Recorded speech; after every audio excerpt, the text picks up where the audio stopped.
And welcome back to another episode of Around Comics, episode 369. I know Kung Fu. What's up? I am Brian Salazar, and with me, as always, is the Dodge Meister, Christopher. Dogecoin. The Doge.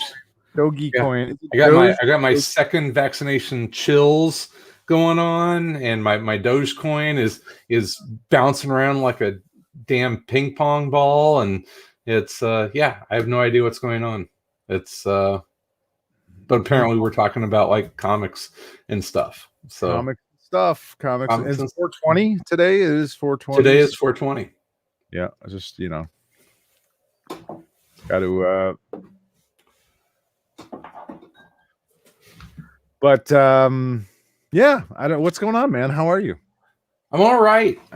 It's been a interesting week, a rough week, good week, bad week. So yeah.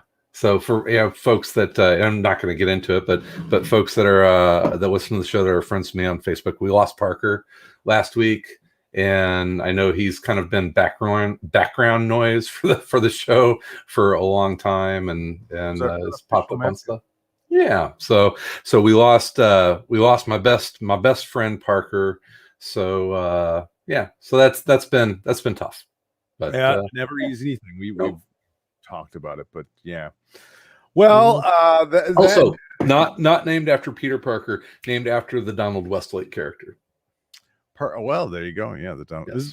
Was it? But did you name him after reading the Donald Westlake books or the comic book adaptations by the great the Darwin Cook. Well, all right. Is he named after Darwin Cook's Parker?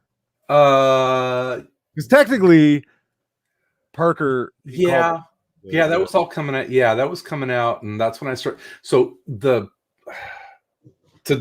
digress here, why I love the Donald Westlake Parker characters, one of my all-time favorite movies is Payback.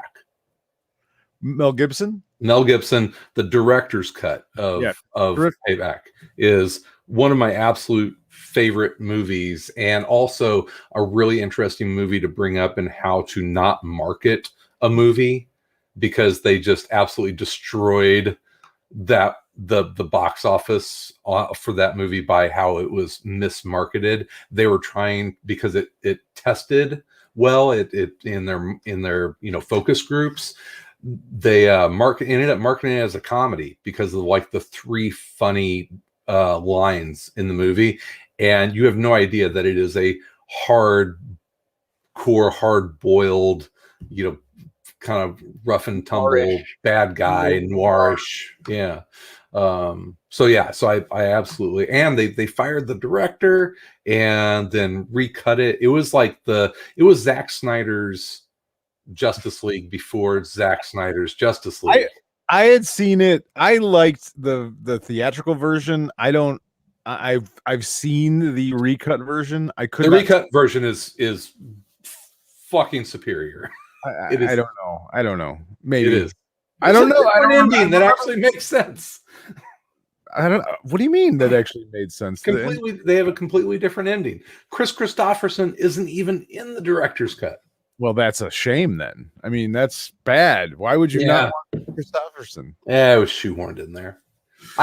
This would be an ACTV debate that we would have, and would be fantastic. So I remember really enjoying the theatrical version, and then watching the director's cut and not being sort of unimpressed with the director's cut. Not to say that it isn't superior necessarily. In my opinion, I have to watch them both again to argue that. Yeah. But I just remember being like, it wasn't. I didn't feel like it made the film that much better. I liked it though to begin with, so I never had any sort of reason for it to become better. Yeah, the theatrical release, it's still good. I still would like it. But the director's release is one of my all-time favorite movies. So it's that much of a difference. I like them both, but one is, for me. Now, what about the original? That's the oh gosh, who was the Lee Marvin? Lee Marvin, Yeah. Um, It's very 70s and all of the not what I like about the 70s ways. And I love 70s film. And this is now, see, this is the one where Suntress and I would I would definitely absolutely go at it. I'm not a huge fan of the 70s one. In comparison, once again, not a bad movie, but but it's not. But it's not called Parker. It's called is it Point Blank? Point Blank. Yes. Yes, Yeah. right. And it was it Carter or technically a 60s film, 1967. I'm looking it up. Okay, now. 67. Yeah. Okay, it's that late 60s. Get Carter was made by was that Stallone? He made Get Carter, which was the same character, Parker, and basically the same story, but a pretty terrible remake. And then wasn't there also a British version with like Michael Caine? No. Yes, of course. Because he was in everything in the 60s and 70s. No, the bald dude from like Fast and the Furious. Oh, Ving Rhames?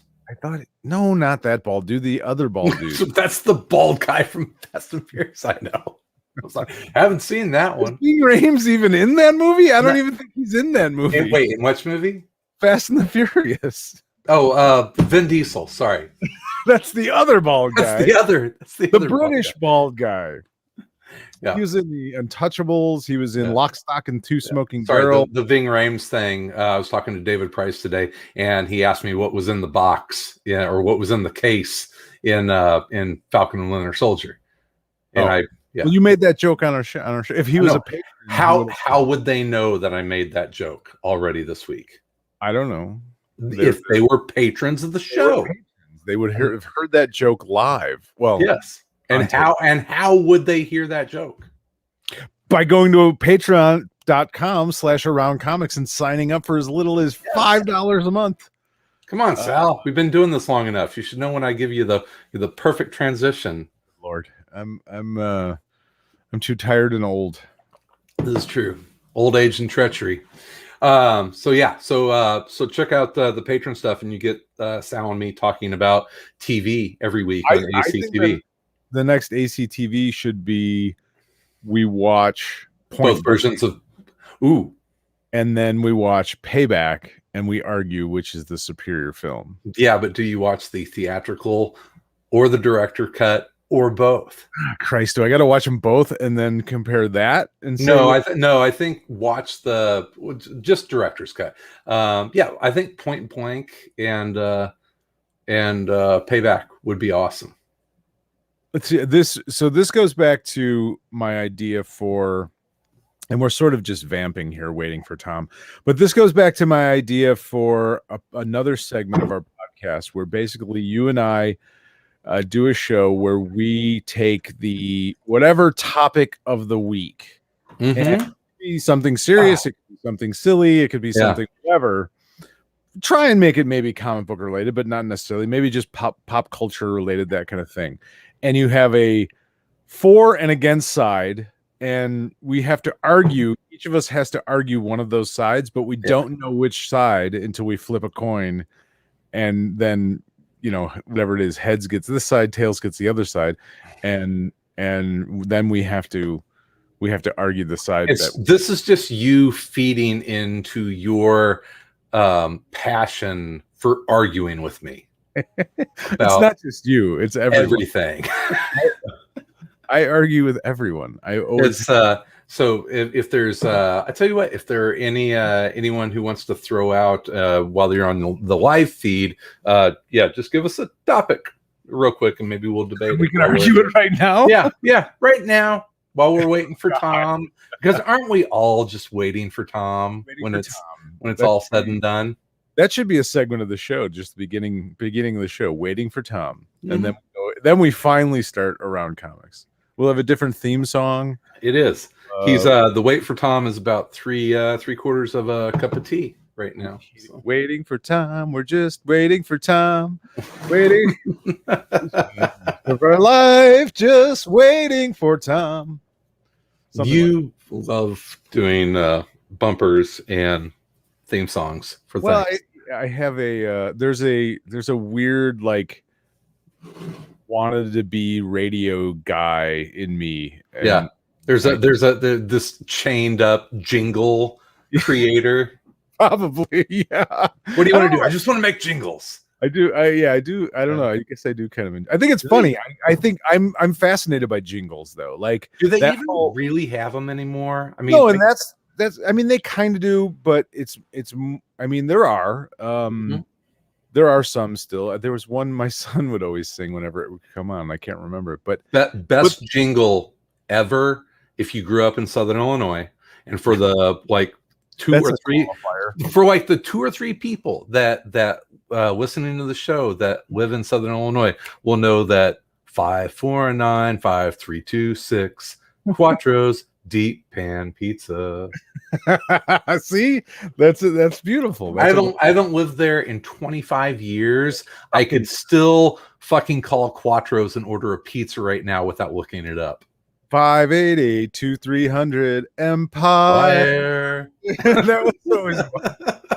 Hey, there he is. We're not waiting for Tom because Tom's now here. We decided we were going to start a segment of the show called Waiting for Tom. When every show we kind of wait around and before you get here. So we decided we're going to have a segment every week, and I got to come up with a jingle. Or maybe our listeners, since one of our listeners wrote the end song that we now use on the show. That's true. Wait, and then we started talking about our favorite jingles. So Tom, you're an advertising guy. What's your favorite jingle? Wow. Didn't expect that tonight, did you? Yeah, I wasn't prepared. It's around advertising. I'm trying to God, no. I don't 3 down on their luck marketing people. Oh doing man. the right thing. What's my favorite? Fighting crime through marketing. Through jingles. Testing. Through focus group testing. Focus group. Trying to lie as least amount as you can. Focus group testing. Man, I don't know. I mean, the Empire one popped into my head immediately. As like obviously the Chicagoland favorite. I can't even think of another jingle, to be honest, other than that. Like the only jingle in my brain, I think, anymore. I mean, I just always think of the guy sort of at the end of a Menards commercial, just going like Menards. Menards. That's like not a jingle, but I would say like almost a Sonic money at Menards. Yeah. I mean, that's a jingle. That's a jingle. Right? Yeah. But I remember more of the guy, Menards, like more of a Sonic logo. Did you guys? Was his name Larry Roche? Was it Larry or no? The Lion, like he had the car commercials in Chicagoland. It was something. The Lion. Roar! Bob Rohrman. Bob Rohrman. I think he finally died. Yeah, he did. Oh, did I legitimately bumped into him at a Cubs game. Bob Rohrman. It was weird, and I was with someone that was. And I was with someone who was from out of town, and I was like, "Oh shit, that was Bob Rohrman!" And they're like, "Who the fuck is Bob?" I was like, "Oh yeah." Did he introduce himself like, "Hi, I'm Bob Rohrman"? No, he was like, "Get out of my way, dude. I need to get to my luxury box," which there are none of in Wrigley Field, by the way, because it's a shithole. But wow! I don't think that was necessary. Oh, have you been to one of the boxes in Wrigley? They're fucking terrible. Hey, I don't know. I'm not arguing that. I just don't know they're awful. Oh, their luxury boxes are luxurious enough. Yeah. Oh, yeah. It was a 60-year-old luxury box. Listen, not every team has, the fucking beer moguls of the country running them and spending all that big dollars on luxury boxes when they build a new stadium. Come on, all the beer companies sold they sold their baseball teams long ago. I think it was Toronto may have been the last one. Well, the poor Cub fans, they just have to deal with that, that place as it is. I'm sorry. Yeah, sorry, everyone. Hi, how's everyone doing? Now that Chris has brought the show down, geez. Yeah, with his negative energy. Wait. It's a holiday, man. It's 420. Yeah. It is 420. Woo! Official Snoop Dogg holiday. Yeah. So Sal, Yes. we're gonna do kind of a new thing on the show tonight, right? We're Yeah. going because we have never done anything like this before. This is groundbreaking stuff here at Around Comics. Groundbreaking. And I do not have a jingle for this. I don't have a stinger or anything. Oh no, At least not yet. Once again, this is the test run. Well, it's like, how come other podcasts have all these listeners that write jingles and contribute to the show in some way? And we've been doing this shit for 15 years. We get one dude wrote a song 10 years ago. We've had a lot of people do a lot of things for this show. So maybe you have, Chris. Slow your roll there, Sal. Nobody's been writing jingles. That's all I know. I haven't had one jingle thrown our way, so I'm for a subject that was never ever discussed ever before. Well, I'm not saying for this, but I'm just saying in general. I'm challenging our audience to write a jingle for Around Comics. Come up with a bit. Come up with a bit and a jingle to accompany it. Yeah, we'll do it. What the hell? Why not? Listen, we named 3 new bits this episode alone. Pick one and write a jingle for it. That's where we are, Tom. We've devolved into mob rule here. Yeah. Do it yourself. Yeah. It's true democracy. But anyway, I digress. Yeah, so we were going to I thought it would be funny for us to do reaction videos. It's all the hot thing on YouTube. That's gonna be me like what is I this? thought it would be funny. But Marvel did release a trailer for the new movie Shang-Chi. Sorry, I was trying to pronounce it properly. That's probably not going to happen because I grew up thinking it was pronounced Shang-Chi. And at this point in my life, I'm probably not going to change for a movie. But I think it's pronounced a different way if you are properly trying to pronounce it, which I am not. But the movie trailer came out and there was a lot of reaction to it. It's Shang-Chi and the Legend of the Ten Rings. So I thought we would watch the trailer and sort of then discuss maybe the trailer and what we think, and also maybe the character of Shang-Chi or Shang-Chi. Shang-Chi. I think that's how it's said. I'm butchering it in 2 languages now. All the hate mail goes to you, bud. Thanks. Listen, our lazy listeners would have to get upset enough to write something in. They don't even, come on. Yeah. Passive entertainment. So who's like the executive producer of all the Marvel stuff? Kevin what? Feige? I don't know. So here's the thing. That name is my new Mjolnir because it's just a word that I see. I'm just like, I recognize it. Mjolnir? Is that what you're trying to say? Mjolnir. Yeah. The word that was always in Thor comics that you just saw and you never fucking sounded that out. It was just an image that you recognized as being the word. Yeah, his last name is that new version for me. I just never try and sound it out. Never. Yeah. Feige? Well, it's either Feige, Fergie, or Fiergi. Because he is from Norway. I like Fiergi. It's Fiergi. Kevin Feige. Took me 20 years. Kevin Feige. To say Sienkiewicz. It's Sienkiewicz. Feige. Feige. Yeah, it's just Feige. I looked it up. Feige.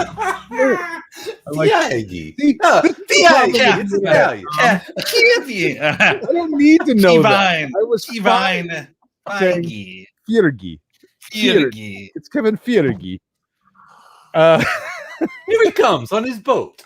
It's Kevin Fiergi. Hey, how you doing, Kevin Fiergi? How's those Marvel movies you're making? I just turned into the Swedish chef. Yeah. How Disney some Disney synergy. Yeah. Kevin Fiergi. I demand that your next D&D character have that accent. That would be. So, Shang-Chi and the Legend of the Ten Rings is directed by Dustin Daniel Cretton. Why do why do I have to pronounce everyone's name? Cretin. Because this is your bit. It is written by Dave Callahan and Steve Englehart. At least two characters, Jim Starlin and Andrew Lanham. I think Starlin and Englehart just made the characters. They didn't actually contribute to the script, but they created Shang-Chi originally. 1960s, 1970. When was Enter the Dragon? 71, I believe, for theatrical release. Yeah, why do I know that? I don't probably going to be like within a year of that, is my guess. Oh, are you suggesting that they were trying to capitalize on the popularity of Bruce Lee? No, I'm saying exactly that is what they were doing. Comics would never chase a trend. I am saying that is exactly what they were doing. The character was conceived in late 1972. And technically, actually, they were trying to get the rights to adapt the television program Kung Fu, which was created by Bruce Lee, if you believe Bruce Lee himself. And but it was owned by Warner Communications, so they weren't going to sell the rights to Kung Fu to Marvel. So they actually Did Warner own DC back in the 70s? That feels like that was. Well, it's Wikipedia. I don't know. Yeah, I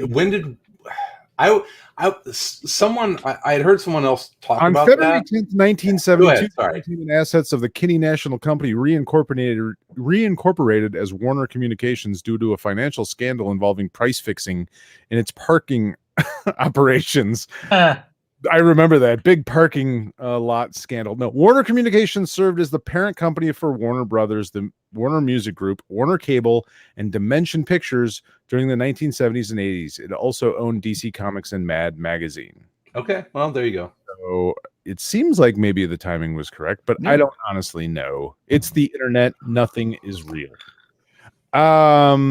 So they went out anyway. So Marvel couldn't get the rights for whatever reason from Warner Communications, whether it had anything to do with Marvel or not. We're not sure. That's murky, but they wanted something, so they went and got the rights to the next best thing, Fu Manchu, which was kind of weird. A distant second.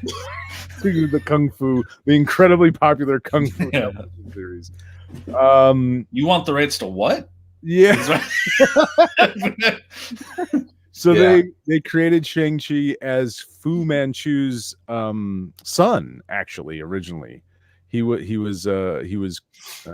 supposed to be Fu Manchu's son, who then finds out that his father is actually a bad guy who wants to rule the world, and he turns on that.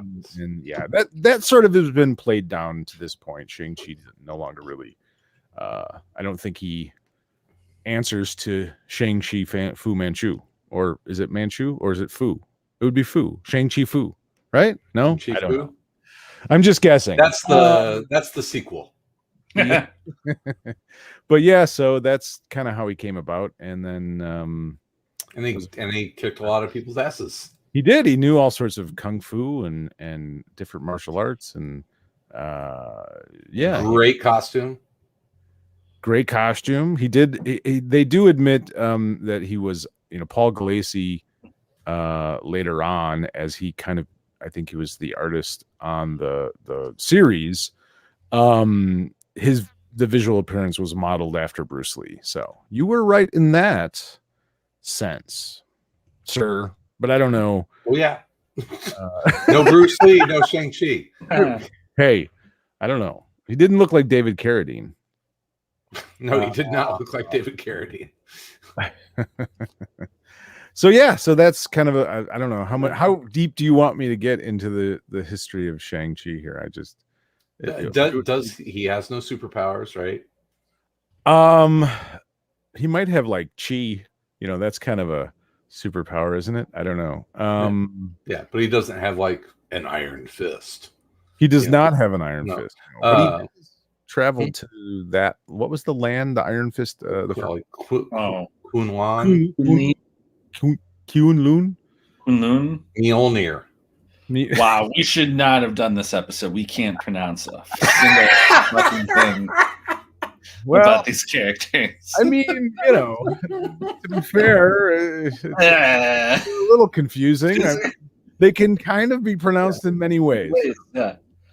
The one that's in your heart is the correct one. Yeah. Oh gosh. Yeah. It was. Go ahead. I was thinking of something else.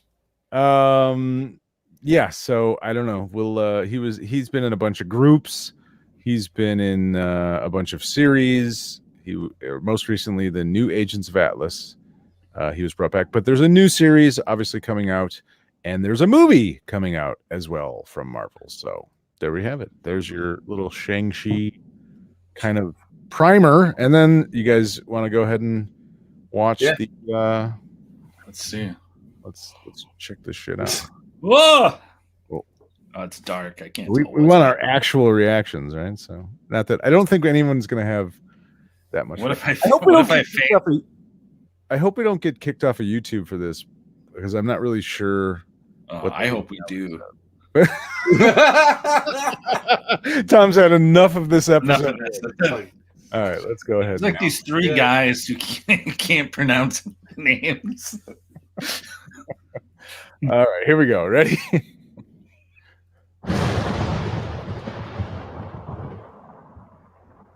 Why isn't it playing on the screen? This is a bold decision of theirs to go with this. A still image. All right, hold on. I hear something. I didn't test this beforehand. I don't know why it's not working. I'm gonna say I don't like it. Nice set design.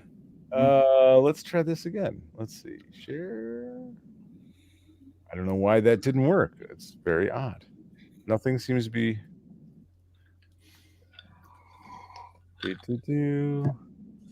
Allow.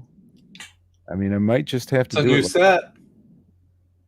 I see a different image. Yeah. Okay. Interesting. All right. I'm gonna back it up here. It's like there's a bedroom. There we go. All right. There. Lightning. We got lightning. We got the guy for a wood thing that's been punched a lot. Oh, it perfectly fits his fist. Yeah, that's me every morning. Push-ups, expensive cars. What? A lot of hip hop. Where did that get you?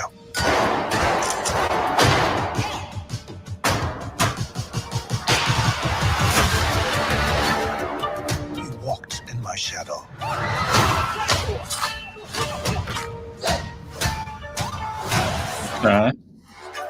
I trained you. No shirt. All right. People in the world. Okay. All right. Come kill you. Is that the dude from Creed? He was in Crazy Rich Asians. Oh, we got a helicopter, guys. Yeah.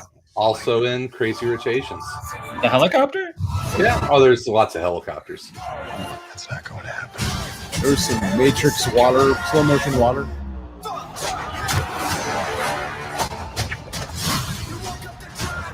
Oh, we got some crouching tiger hidden. Yeah. Wire food. Oh, laser sword. Is that razor fist? Oh, horses. Nice. It is razor fist. Who are you?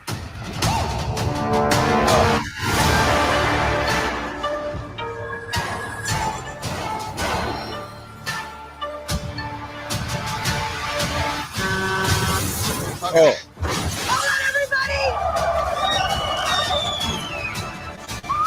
That's Aquafina, right? And playing the role of Chris Rock is Aquafina. We make a good team. Nice. There we go. Fun. Interesting. Lots of It's like we'll all watch it because it looks great. Yeah. I'll get around to it. Is it in theaters, or I believe yes. Straight to Only No. in theaters. Only in theaters. in theaters. September 3rd. I noticed that they were very prominent with the only in theaters on September because Black Widow is a dual release. Yes. I don't know. I think it's streaming and it's going to be interesting to see how audiences react to that. Like now that we've seen, hey, I can watch King Kong at home and I'm fine with that. I don't need to go to a theater. Are people going to just flood back into theaters in September after and also, I mean, obviously add COVID to that and the fact that it's like, I don't really want to be around anyone anymore. It's kind of gross. If you're going to catch it, like is really the movie, like going to see a movie, like the thing you're willing to risk it all for. I think eventually people will go back to theaters. I don't, it may not be the era of like movie plexes again, but I think that format, the talkies, is going to stay. It's going to stay there. It's, I don't think we're going to, enough of a. I mean, you still go to movies. Well, but the thing that will kill it is financially if it's too expensive. Although that may not kill it, it may just kill the megaplex theater. Yeah. And we might be forced to go back to like there's only 2 screens in this theater, there's only 5 screens in a theater as opposed to 25. Mm-hmm. I don't know if that's a bad thing or a good thing. There just may be fewer mass released movies at a single time, not enough to fill 12 or 14, but like, okay, am I going to continue paying for I mean Disney Plus? I think Disney has enough content and original stuff that they're going to make where people will still pay for Disney Plus. But like HBO Max, if I'm not getting Warner Brother movies, I don't know that I'm paying for that. I don't know if I mean maybe if you're rewatching the OC. Well, that's on there. It's next on the list. Next on the list. I bought some of the special movie theater salt to put on popcorn. Yep, I did that too. It makes a huge. I have no reason to go to a theater anymore. Yep. I can make legit movie theater popcorn. Yep. In my house, and you can buy. All I really need. You can overpay for soda. Yeah, I'm charging my kids like insane prices. It's great. Dad, I don't want to pay $4.50. They don't know. Yeah, they'll pay $8 for Milk Duds. They don't care. All right, so back to the movie trailer. Before we get too far away. 10 rings. Ving Rhames. Wait, what? 10 rings. 10 rings. 10 rings. 10 rings and 10 rings. 10 rings. It's like a Lord of the Rings times 10. There was one ring. There was one ring in that movie. 10 rings. But there's only one Aquafina. There is only Aquafina, rapper, comedian, actress, Aquafina. Yeah. Who doesn't like Aquafina? She's delightful. I'm sure there's some people on the internet. She's delightful. Please don't ask that question on YouTube. Yeah, there's gonna be. Trust me. I'm sure there's plenty of dudes on YouTube. I don't like her name. I think it's a dumb name. I don't understand why she named. Here we go. I think it's like an unfortunate. It's probably like it's one of those things where it's like it was a silly. Give yourself a name, a stupid joke. Yeah. When like nobody knows who you are, and now you're like, oh shit! Now I got this like. I got this name now. Like probably not anticipating. Yeah, this is probably going to be on my tombstone name kind of thing. I'm surprised she hasn't transitioned away from it or been like, "Hey, listen, my name's actually my rapper. That was my silly rapper name, DJ rapper. Now I'm a serious actress. I'd like you to call me whatever. This is my name. Yeah, no, she's held strong. I'm Aquafina. It's like, all right, well, I guess you're gonna roll with it. It's a brand now. It's a brand. So it already was a brand of water. You can't rebrand a brand. I guess that's my name now. I'm gonna just roll with it. So kudos to her. Yeah. She apparently, comedy relief. In so I was saying, playing the role of Chris Rock is Aquafina. Chris Rock is. I love Chris Rock, but he is such a bad actor. He's just not a good actor, and I wish he. Well, actually, he's gotten better though. She is a phenomenal actor. I don't know. Is she? She's really good. She's been actually in a variety of roles that are not pure comedy. So yeah, she's actually a good actor. I'll be the judge of that after this. I'll see how she drives a bus, if she's convincing, if she sells me. So you got the Sandra Bullock. Can you drive? Did she take Keanu Reeves classes? Can you do that? Yeah. Can your charisma drive a bus? Let's see it. It will be interesting though to have like a I mean, so will this be the first Marvel movie that a character doesn't have superpowers? Because Black Widow's not out yet, or is it going to come out before this? I mean, as far as like the lead character, has there been a lead character that didn't have superpowers? Well, Black Widow. In Marvel movies. Who? Black Widow is the other one I can think of. Yeah, so that's kind of interesting. I mean, Tony Stark, but it looked a little bit like, oh yeah, I guess Tony Stark, but I mean, I mean, Hawkeye, but like, they might as well have superpowers. I mean, like the delineation is very thin between. But the headline, a movie. It looked a little bit like Mortal Kombat but I mean, I think that sort of just comes with the territory. It's a kung fu movie. It's it's heavy, get over here. Obviously Asian influenced film. I thought it looked pretty cool though. I mean, I don't know the guy who's playing Shang-Chi. I know a lot of people were very excited that he was cast as that character, but I'm not familiar with anything. I mean, I just don't know what he's done. So, have you guys seen anything from him at all? No. Crazy Rich Asians. Oh, okay. I haven't seen that. Was he was the guy in Crazy? I need to double check. Oh boy! Here we go. Oh my god!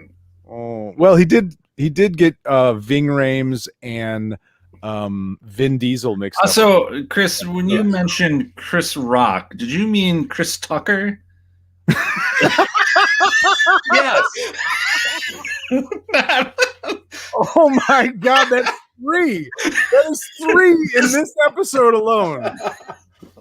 Yeah. Wow. I finally pieced it together. I was like, is he talking about? I didn't understand Chris Rock either. I'm like, why? I must not be thinking of the correct name. You're thinking of Jackie Chan and Chris Tucker. Yeah, I'm trying to top. I'm trying to top my RZA moment from version 1.0. I just personally, I want to say thank you for taking the heat off of me. I mean, I mispronounced a few Asian names. You're blatantly being racist. Unintentionally. Yeah.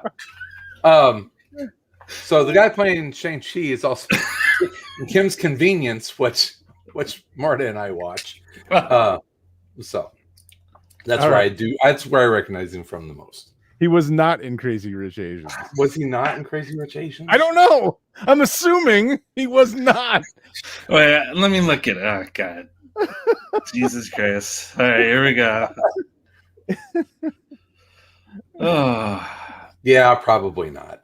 I'm looking it up. Keep going. Yeah, no, probably not. He's really funny in Kim's Convenience.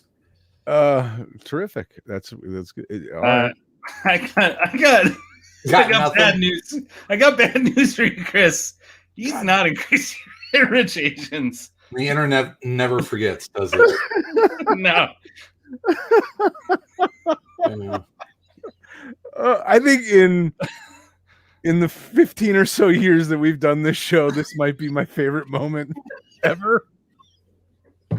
I hate you. So I think this is a terrible bit, and we should never do it again. Oh no! From now on, we're doing nothing but watching racially charged trailers and discussing them in depth. No, he's not in Crazy Rich Asians. No, Kim's Convenience. He is in Kim's Convenience. Okay. Thank God. Thank God. Because if he wasn't in that, I'd be like, guys, we just gotta Guys, I've been to a lot of TV. Wrap it early, start over. Not post this one. Oh shit. Sorry, man. Yeah, that was bad. I apologize. All right, moving on. Moving on. All right, we have some questions. Maybe we should answer some questions. Oh, geez, I bet we have some fucking questions. Oh, God. I got to clear the tears out of my eyes so I can actually read these questions. And yes, I met Chris Tucker. Yeah, all the questions are like, are you talking about Chris Tucker? All right, so Ninja Master 1337 said he was in high school in 2008 listening to us. Thank you. We're not old. He's very excited Around Comics is back. And then he asked, do you guys ever remember getting a crazy voicemail back in the day when you guys would let people call and leave messages? Yeah. Oh, yeah, absolutely. We would get occasionally some weird unintelligible. Yeah. I got called a right cunt by a British guy on a message once. Was it like a Bird? Was it like a term of endearment or like a... No, I don't. Well, it was hard to tell. It didn't sound like it. It sounded like he maybe had been drinking. Yeah. My guess was what I thought, because like 2 weeks before, this was when I was doing the big geek show, and like 2 weeks before, I had shit on Thor, Love and not Love and Thunder. What was the Thor? The second one. Yeah, Ragnarok. I had kind of said I didn't really. The second one, no, the third one. That's the third. Yeah, the good one. Yeah, I have since then I have come around to really enjoy it, but anyway, I had shit on the movie kind of. I really didn't like it initially when I watched it, and so I assumed it was the director, Taiki Waititi, whatever the hell his name is, calling me a right cunt. That's because he sounded, he could have been British or he could have been from New Zealand. New Zealand.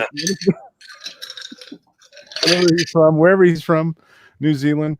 And yeah, so that's what I assumed it was him, but probably not. But maybe could be. Anyway, yeah. So we've gotten some weird messages. Did you leave us a weird message, Ninja Master 1337? I remember whenever we used to have a number you could call. I do remember that. Hey. Yeah, we could do that again. I mean, I don't really. Yeah, Tom doesn't. No, everybody's not really. People. After this episode, I don't want the message. Wayne Musso, I'm probably pronouncing that wrong. Hey, Wayne. What do you guys think about the death of the New Gods movie? I feel bad for Tom King.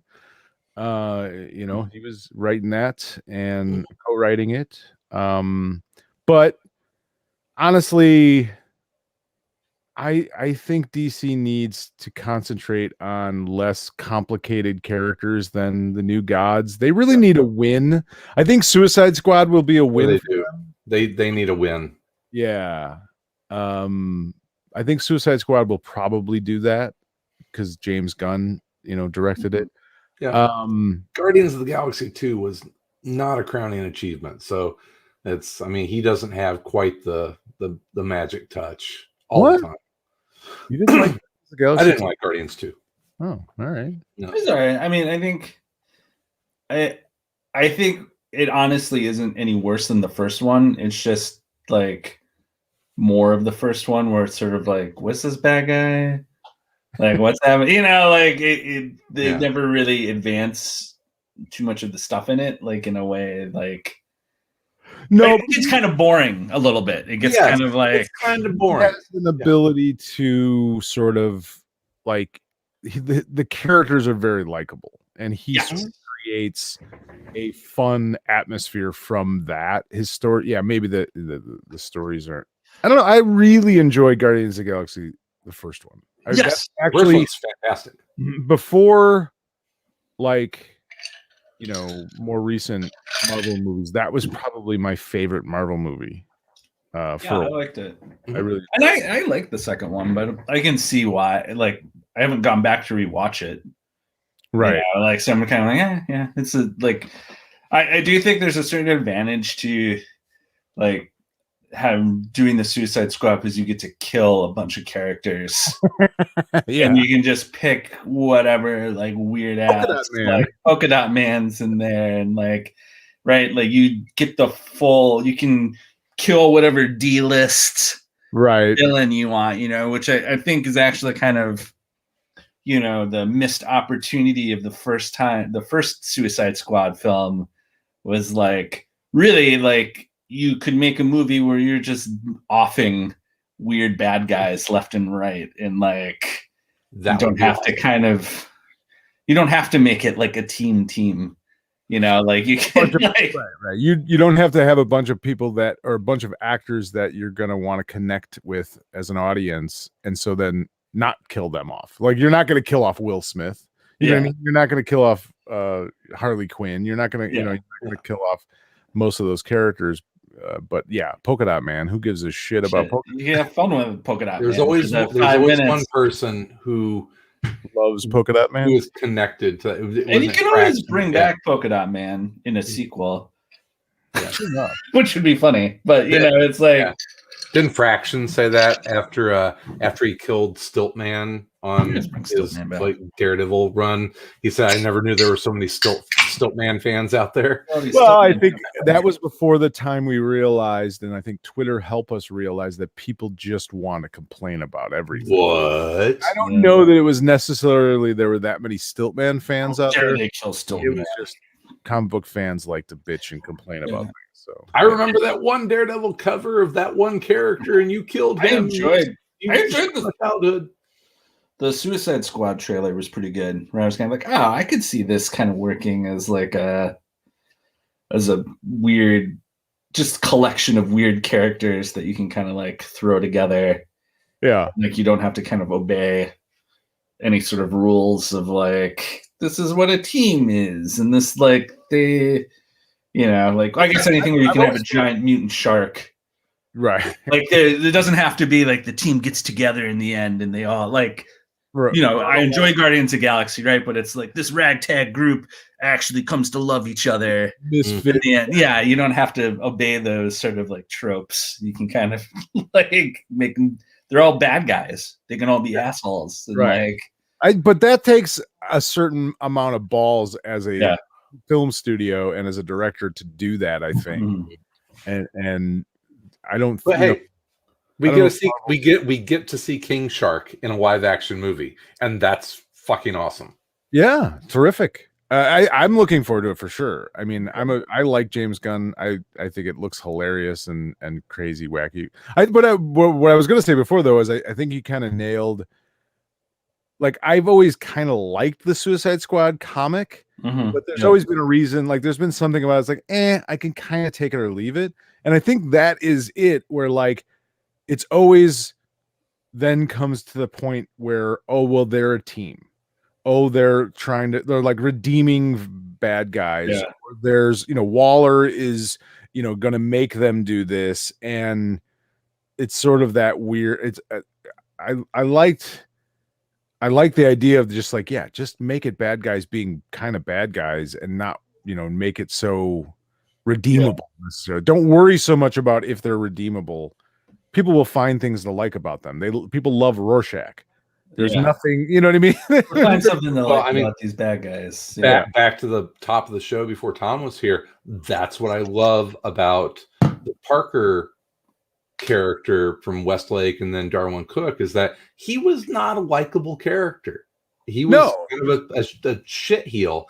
He was the least offensive of that, and that's all. That's all you need. You don't have to make him likable. You just have to have other people that are less likable, and those are the bad guys. Yeah, and he's the less likable dirtbag. Yeah, I mean, I still go back to the like '80s Suicide Squad trade that I have, the Ostrander sort of like relaunch of it, because I think that really is like sort of the blueprint of like, no, these guys are like bad guys, right? Like some of them are worse than others, and some are like, you know, Captain Boomerang sort of unredeemable, and like he's a bad guy, and he's gonna do everything he can to like circumvent the rules, you know, like whereas you have other characters who are like, oh, I am gonna do this and get out early, or you have, you know, there's always that tension in that book when it's working of like, what kind of bad guy is this bad guy, you know, like they have their own agendas. They don't necessarily all. I think that makes it more interesting too. You could like sprinkle in like 3 issues in, this character dies, and now Mirror Master is in it for 6 issues. You know, like you could always kind of like switch around who's in it, and like and like why is that cover? That's the cover with like Deadshot like coming at you, right? Like his coming out of the explosion, sort of. That cover just sticks with me, like from that all those years ago. It's just like, that's still in my head. It's a great cover. Yeah, it's a great series. It's really fun. You know, like I often talk about, you know, the Bwahaha Justice League being kind of like and like honestly, if it came out now, it would be ahead of its time. Right. Like you know, like it would be like, oh, what is this? You're like, it's so far ahead of the curve on what everything's doing. I don't think comics actually did catch up to it at any point. Wow. Suicide Squad, the 80s relaunch of it's sort of like that too, where it's kind of like, oh, what is this? Like, I don't know if comics ever really caught up to what they did in that. And like, I think they've tried to copy it several times. Oh yes, many copies. Yeah. But yeah, I mean, go back and read that. I gotta. When I think about those, I always think about those comics as like, you know, like Gale's Secret Six, which I loved. It was a Suicide Squad ish book. But even that though, that book did fall into the trap. What separated it from Suicide Squad is you learned to like those characters, and they became a team and like a family. Whereas like Ostrander always sort of did a good job of like, some of these characters like each other, some of these characters don't give a fuck and aren't gonna play by anybody's rule. Like, and always sort of a mix. Well, it goes like it's like Survivor. Alliances were made. That brings up a good point. He said the Suicide Squad should be like the Dirty Dozen, and that's the Dirty Dozen or Magnificent Seven or Seven Samurai. It's the same story of these. You've seen it over and over and over again of these, like you said, ragtag group of misfits that, maybe don't like each other. I think I see my trade from right here. Let me see if I can grab it. I think Magnificent Seven is sort of the, where all of that came from. Yeah, which was Seven Samurai, right? What's that?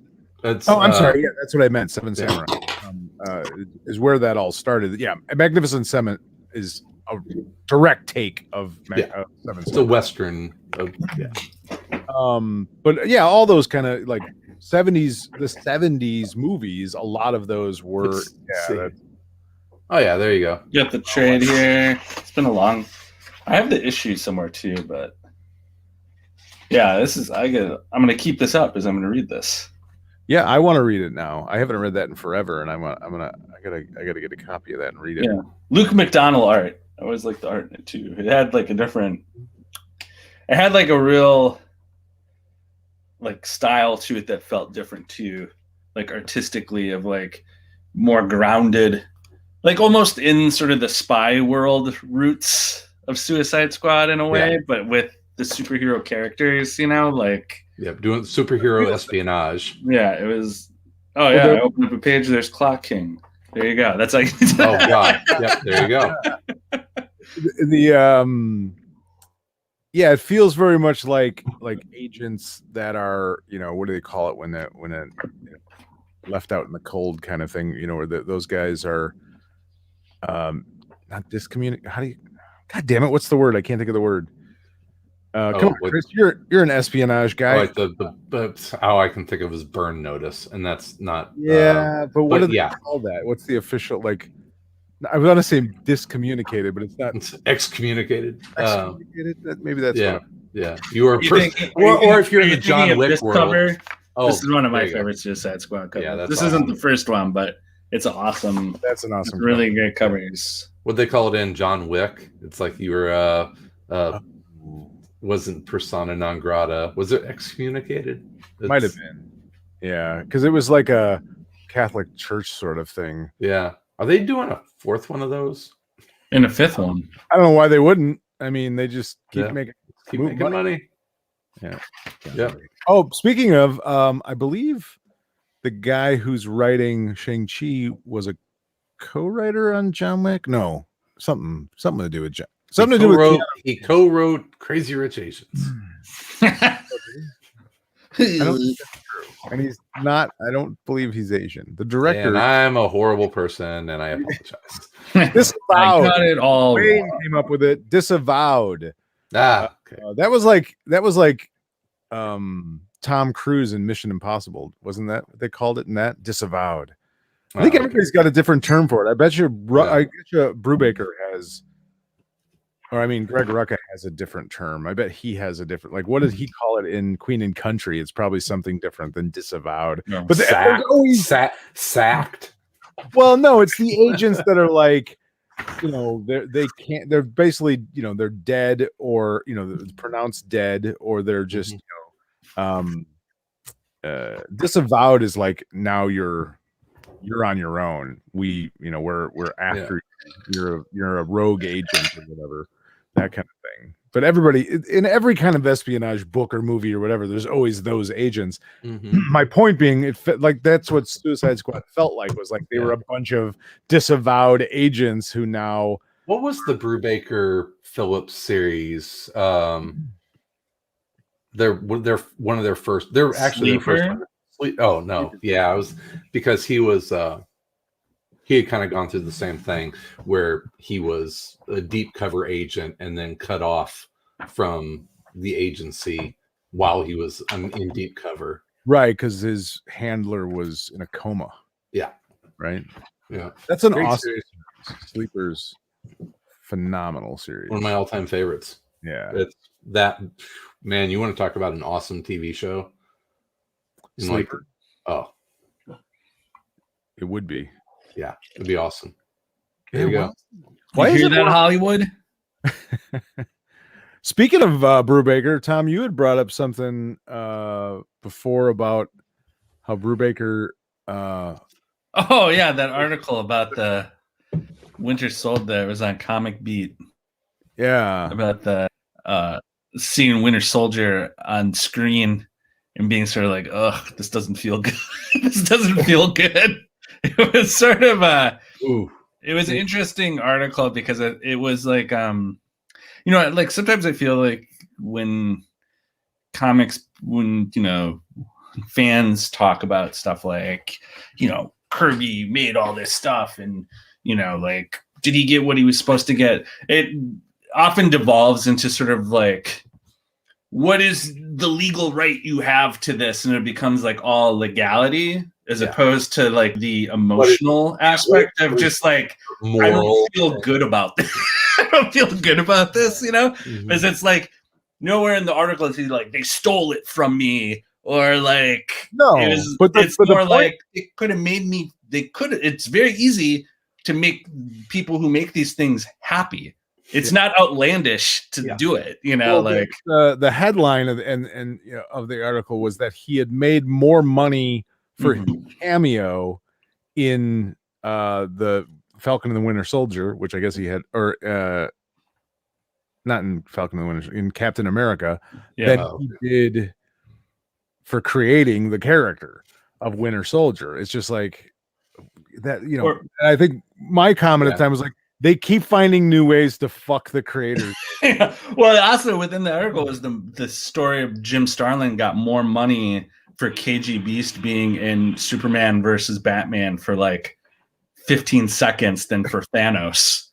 in all the Marvel movies, just Whoa. like the idea of like, oh my God, which stems beyond. It's not just like the legal, right? Which is like a whole other thing about what's those movies made billions. Exactly. Of dollars. The point I think that's interesting in the article, or at least the way they talked about that was interesting. It was like, you can make me happy. There's a universe. I don't need $500 million.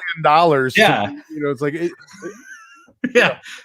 But there's an amount of money you could give me that makes me feel good about this happening, as opposed to being like, oh, this is like, this feels bad. Which that was an interesting way, because I do feel like the argument devolves into like, you don't have the legal right to this or that, or it's like, there's that, but then there's just like, hey, Marvel, if you want people to make characters for you, you should maybe try and make those people happy when their characters generate a ridiculous amount of money for you, because who's going to make characters for you? Like, why would any comic creator look at that story and be like, oh, I'm excited to revamp this character, like, I wouldn't.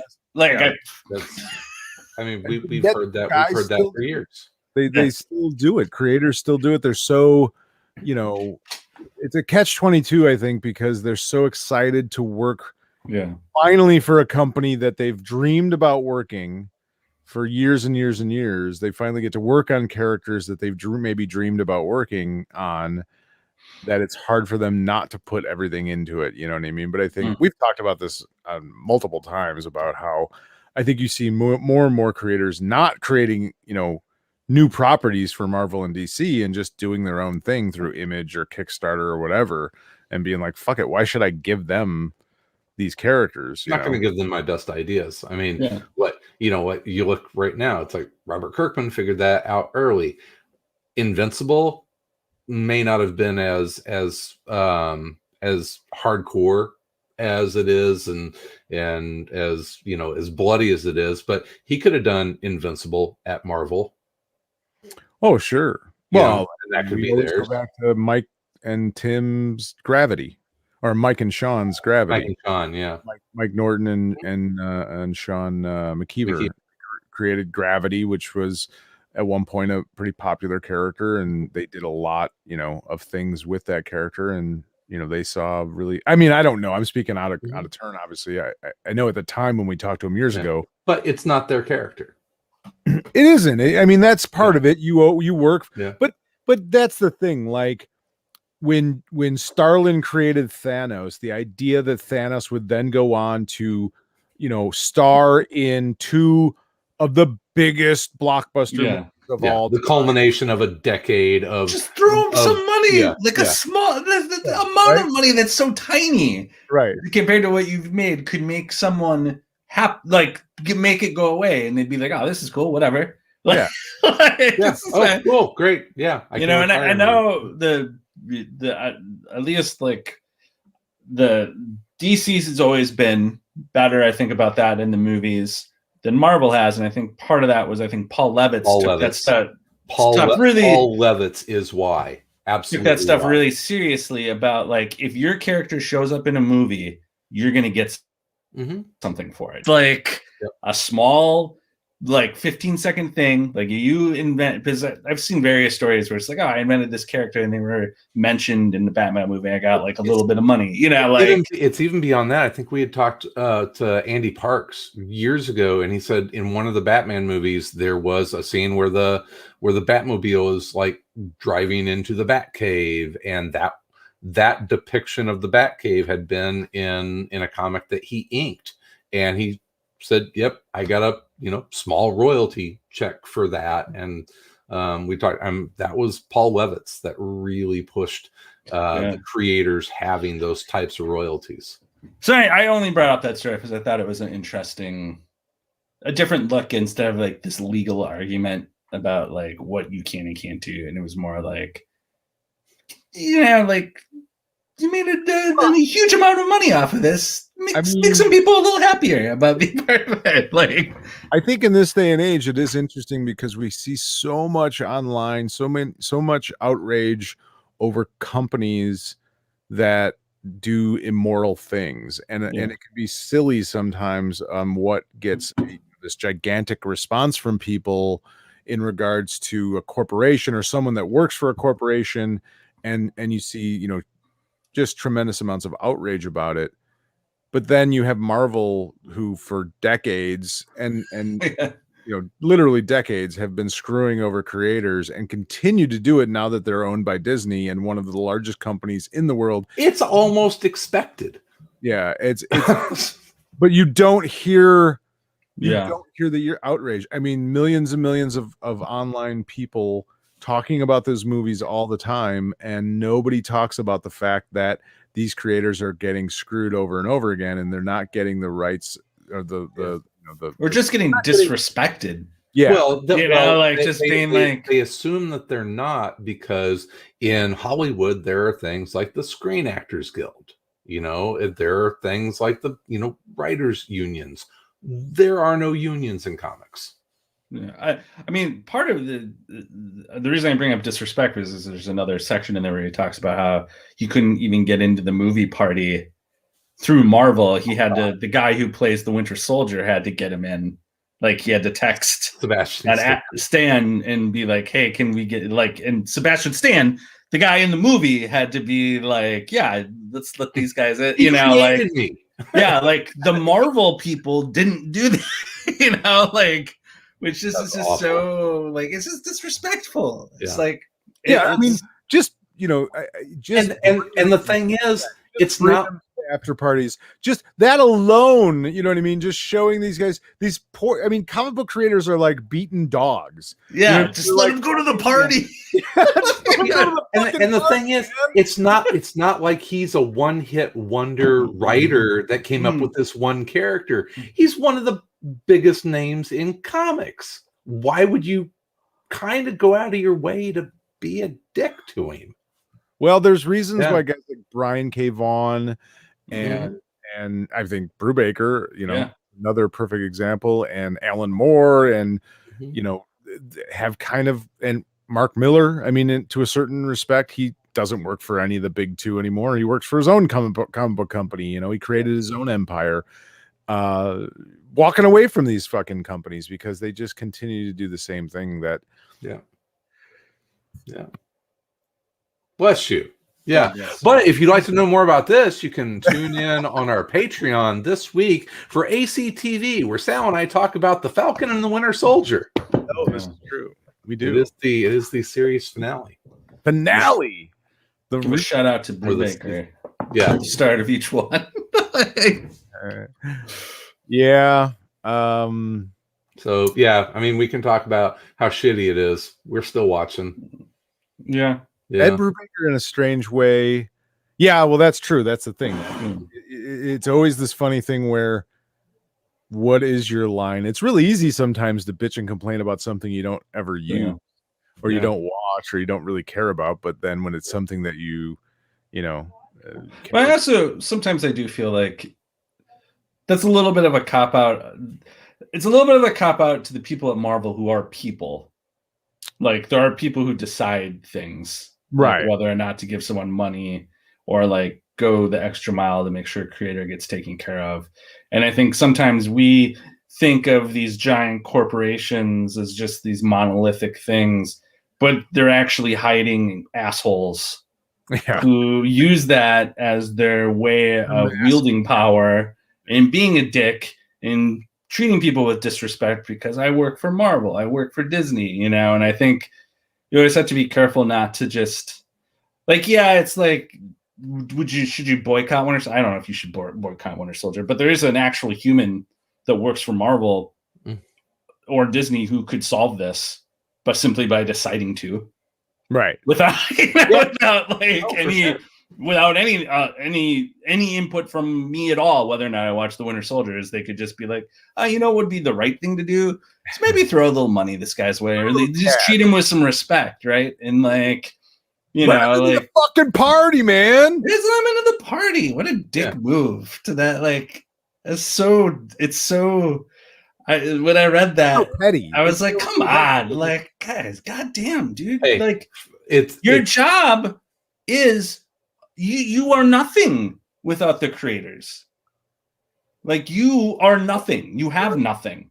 You have these things, but they're not anything until someone does something with it, whether it's like an actor or a writer or a special effects artist. Like, you have a thing that you own, but you need all these people to make it into something anyone wants to watch, right? Or read or listen, you know? And it's like, I think it's easy for these big companies to forget that Spider-Man doesn't magically make his own comics or make his own movies, right? Like, actual people make these things, and they put a lot of effort in their own energy into it. And IP, it's just, it's just an IP. It's just an IP, and I still think that comics at their core are looked at as being a lowbrow medium that is still not respected.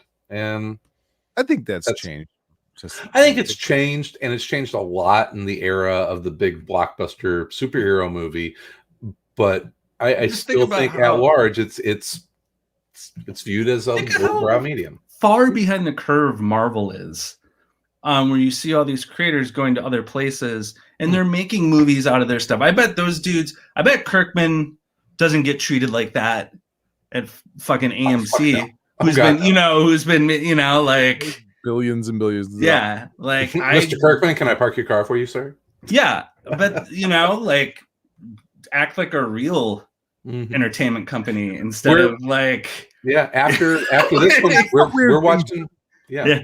Because it's like we're watching Jupiter's Legacy, so we're moving on to a Mark Miller property, and Disney has a long line of taking advantage of artists. You know, Walt did it in the beginning. You know, he was that guy that didn't make anything. He just told other talented people what to make, and you know, took credit for it.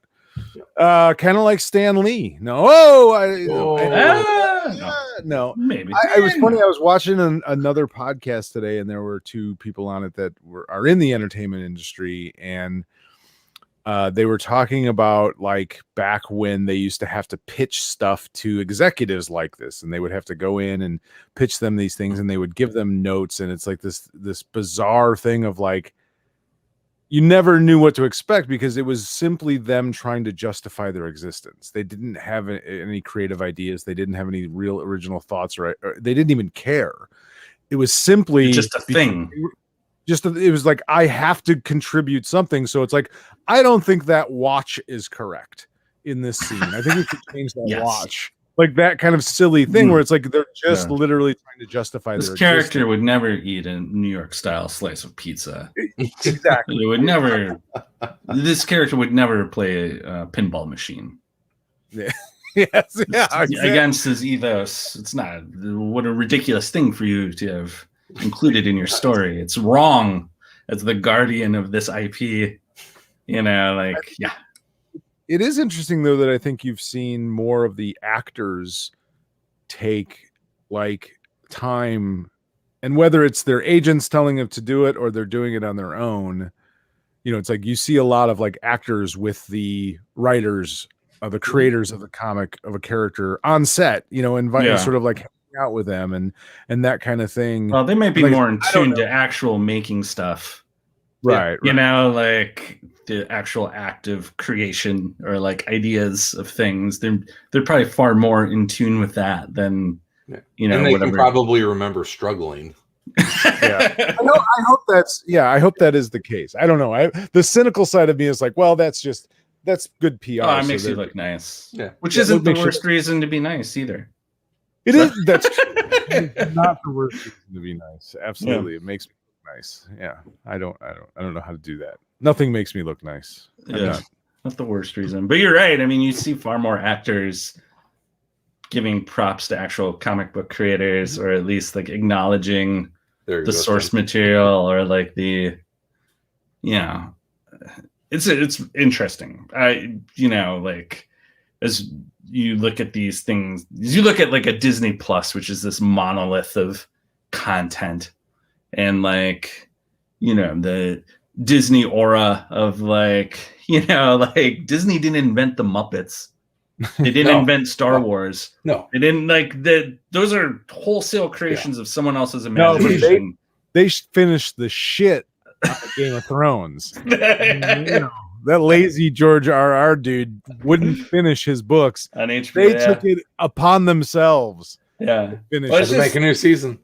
Yeah. You know, as you look at what the, you know, it's just interesting, right? Like the sort of Disney approach. I mean, and my kids watch Disney Plus stuff all the time, you know, but I always tell my son, George Lucas came up with Star Wars. Not Walt Disney. Not Walt Disney. And the Muppets are Jim Henson. That's right. Yeah.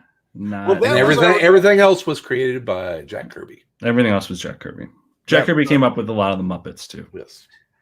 Sweetums. So that was Swedish our chef. reaction to Shang-Chi trailer. We're still doing the reaction. Yeah, that's a reaction to Shang-Chi. We go from talking about a film to basically attacking the Marvel. Yeah. Well, listen. This isn't getting pulled off of YouTube for sure. Yeah, listen, Marvel. Yeah. Come on. You guys are making money hand over fist. You can show a little respect to the people that made. Well, like you said, like what get his beak how wet. much money do you think would have made Brubaker happy? Oh, like such a tiny fraction of what they probably make. Let's just say $1 million. Like a million. Like a fraction of probably what they make off merchandising and like. How about a fucking $1 million in Disney stock? There you go. Yeah, I bet it would even be less than that, which would make someone be like, "Yeah, okay, like, all right with that." 350, just something that's at least. And I'm not gonna whatever. He's probably like, "Give me $1 million." Yeah, of course, but you know, right? It's like part of it's just I want 47 million. Part of it's just an amount of money that feels like you respect what I've done, right? Whether that's like a certain like no more to let. It's like not necessarily. It's not a negotiation, right? Because he's not. It feels like Marvel is located in Potterville a little bit. Yes, because right, it's not a negotiation. It's just like hey, we don't have to do this, but we want to show you some respect. You know, like here's like something to say, like, hey, we appreciate what you did. You've made us a lot of money. Like, you know, hey, yeah, exactly. I'm sorry, George Bailey does not work at Marvel. Yeah, where it's just like, yeah, you can, you know, that's no good. All right, so. We've probably pissed off half of the people that tuned in tonight. Sorry. Oh, listen, if you get mad because your favorite studio makes movies gets made fun of dollars, there's people that work there. They don't. Marvel doesn't do it. Like it's just people that make all these things. It's just a company. It's just a company. It's just a check that goes to different people. So if you agree, you can send us your comments at info@aroundcomics.com. We mentioned some Patreon stuff. We have some new content coming up soon. I've got a couple interviews I'm putting together. We've got ACTV every week. There'll be a new Tom versus coming up this week, next week. Really awesome. So new Tom versus Sal is going to be back on Future Stacks here. On Future Stacks, I promise. I missed a couple of weeks. I apologize, but I will get back to it. I just trying to get my house in order. Yep, your kitchen is almost rebuilt.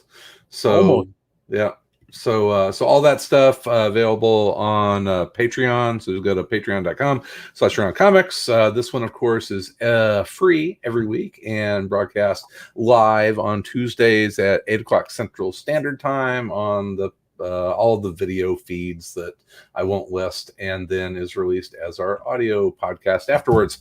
That's all I got. Oh, ACD&D this week. We are maybe. I don't know. Yeah, I'm not sure. We'll see. Don't not make any promises. Either. No. Yeah, I don't perhaps. Know perhaps. It's roll a D20. It's light an AC. It's an AC 14 check whether we're going to do it or not. Very light pencil work. You don't want to have to erase this hard. You don't want to have to erase your charisma score really hard. You know your hit point score. You keep that light pencil, light, gentle touch. Otherwise, you're going to tear the paper up. Don't do that. Not paper. All right. So yeah, that's all I got. So I think the reaction was a success. Well, it sparked a lot of comments. I mean, it sparked a lot of conversation. So I think, I mean, we went a lot of embarrassing moments towards the beginning, I think.